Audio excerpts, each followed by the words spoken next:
కాకినాడ భోగ్యగణపతి పీఠంలో శ్రీవారి 105వ జపయజ్ఞ పారాయణ కార్యక్రమం ఘనంగా జరిగింది. కాకినాడ సూర్యారావుపేట దూసలపూడి వారి వీధిలోని స్వయంభు భోగి గణపతి పీఠంలో శ్రీవారి 105వ జపయజ్ఞ పారాయణం నిర్వహించారు. శ్రీవారి పాదాల వద్ద తోమాల సేవ సహస్రనామ గోవింద సంకీర్తన జరిగింది. శ్రీవారి సేవా సమాజం ఆధ్వర్యాన పిండి దీపాలు వెలిగించి పీఠం కానుకగా రవిక, గాజులు, పసుపు, కుంకుమ స్వీకరించారు. పీఠం వ్యవస్థాపక ఉపాసకులు దూసలపూడి రమణరాజు మాట్లాడుతూ భోగి గణపతికి 16వ వార్షికంలో చేపట్టిన కాంస్య కవచ యజ్ఞం తిరుమల పాదయాత్రతో పూర్తయిన నాటి నుండి గత 2 ఏళ్లుగా ప్రతి శనివారం శ్రీవారి పాదాల వద్ద 108 జపయజ్ఞాలు జరుగుతున్నాయన్నారు. అక్టోబర్ 5న తిరుమల బస్సు యాత్ర, 10న రాత్రి కోల సంబరం, 11న శ్రీదేవి భూదేవి సమేత శ్రీవారి కళ్యాణం, భారీ అన్న సంతర్పణ జరుగుతుందని తెలిపారు. శ్రీవారి సేవా సమాజం సభ్యులు మల్లిక లక్ష్మి, నాగమణి, దేవి, పద్మ, రాధ, మంగతాయరు, కుమారి తదితరులు పాల్గొన్నారు.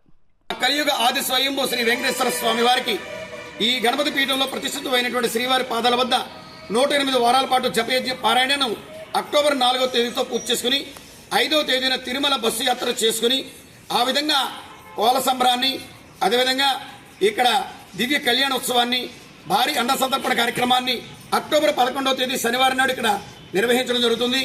లోక కళ్యాణ కార్యక్రమంగా భాగంగా ఈ 108 వారాలను కూడా 7 వారాల పాటు 7 పిండి దీపాలని క్రమం తప్పకుండా ఇక్కడ నిర్వహణ చేసుకున్నటువంటి శ్రీవారి భక్తులు ఎవరైతే ఉన్నారో వారిని వెంట తీసుకుని ఈ యొక్క శ్రీవారి బస్సు యాత్ర కార్యక్రమం విజయవంతం చేయడం జరుగుతూ ఉంది.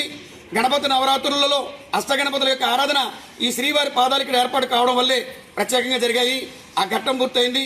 2వ ఘట్టం ఈ యొక్క శ్రీవారి కళ్యాణంతో పూర్తవుతుంది.